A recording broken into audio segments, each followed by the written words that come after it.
ಇಂದೇ ಡೌನ್ಲೋಡ್ ಮಾಡಿ ಮತ್ತು ನಿಮ್ಮ ನೆಚ್ಚಿನ ಶೋಗಳನ್ನ ಆನಂದಿಸಿ. ಜಾಗ ಖಾಲಿ ಮಾಡ.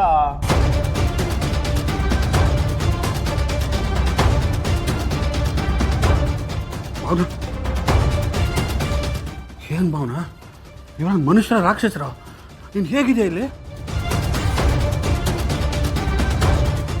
ಏನಪ್ಪ ರೋಮಿಯೋ, ನನ್ನ ತಂಗಿ ಹಿಂದೆ ಬಿದ್ದು ಕತ್ಲಲ್ಲಿ ತಾಳಿ ಕಟ್ಟಿ ದೊಡ್ಡ ಪ್ರೇಮಿ ಥರ ಭಾಷಣ ಕೊಟ್ಟಿಯಲ್ಲ, ಈಗ ಎಲ್ಲ ತಪ್ಪ ಅದು ಪ್ರೀತಿ ಕಾಳಜಿ ಎಲ್ಲ?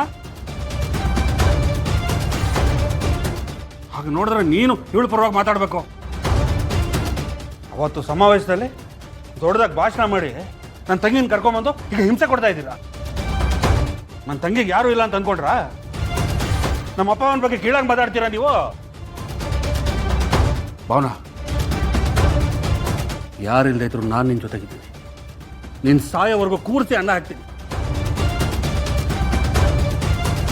ಯಾರು ಬರಲ್ಲ ಕಣೆ, ರಕ್ತ ಸಂಬಂಧದವರೇ ಬರೋದು. ಅವ್ನು ನೋಡಲಿ ಹೆಂಗೆ ನಿಂತಿದ್ದಾನೆ ಅಂತ, ಓಡ ಹೊಡೆದವನಾಗಿ. ನಡಿ ಭಾವನಾ, ಹೊಡೋಣ, ನಮ್ಮನೆ ಹೋಗೋಣ. ಅಣ್ಣ, ನನ್ನ ಮಾತು ಕೇಳು. ಏನೇ ಅಪ್ಪ ಅವನ ಬಗ್ಗೆ ಅಷ್ಟೊಂದು ಕೀಳಾಗಿ ಮಾತಾಡ್ತಿದ್ದಾರೆ, ನಿನ್ನನ್ನು ಹೀಯಾಳಿಸ್ತಿದ್ದಾರೆ. ಇದನ್ನೆಲ್ಲ ನೋಡ್ಕೊಂಡು ಸುಮ್ಮನೆ ಇರ್ಬೇಕಾ? ಇವ್ರ ಸವಾಸನೆ ಬೇಡ, ಇವ್ರು ಉಪಕಾರ ಮಾಡಿದ್ ಸಾಕು.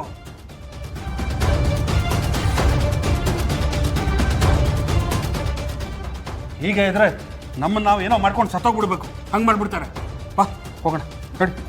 ಏನಣ್ಣ ಇವನು ಹಿಂಗ್ ಮಾತಾಡ್ತಾನೆ? ಖಾಲಿ ಡಬ್ಬ.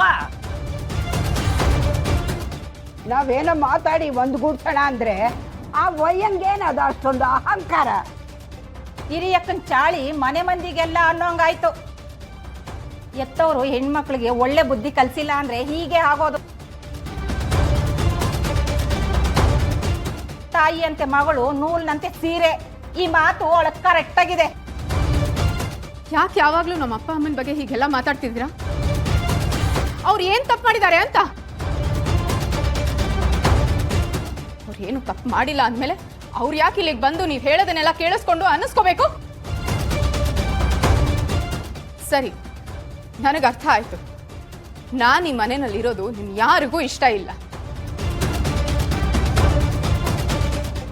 ನನ್ನನ್ನು ಮನೆಯಿಂದ ಆಚೆ ಹಾಕಕ್ಕೆ ತುಂಬ ಪ್ರಯತ್ನ ಮಾಡಿದ್ದೀರಾ, ಆದರೆ ಅದಾಗಲಿಲ್ಲ. ಇರಲಿ, ನಿಮ್ಮ ಆಸೆನೇ ಗೆಲ್ಲಿ. ನಾನು ಈ ಮನೆಯಲ್ಲಿ ಇರಲ್ಲ.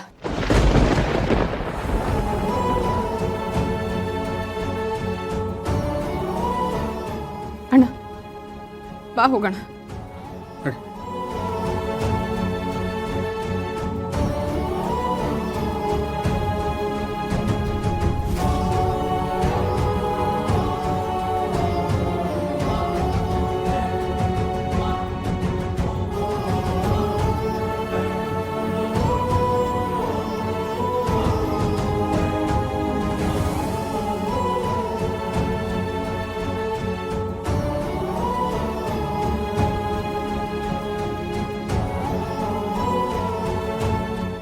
लक्ष्मी निवास लक्ष्मी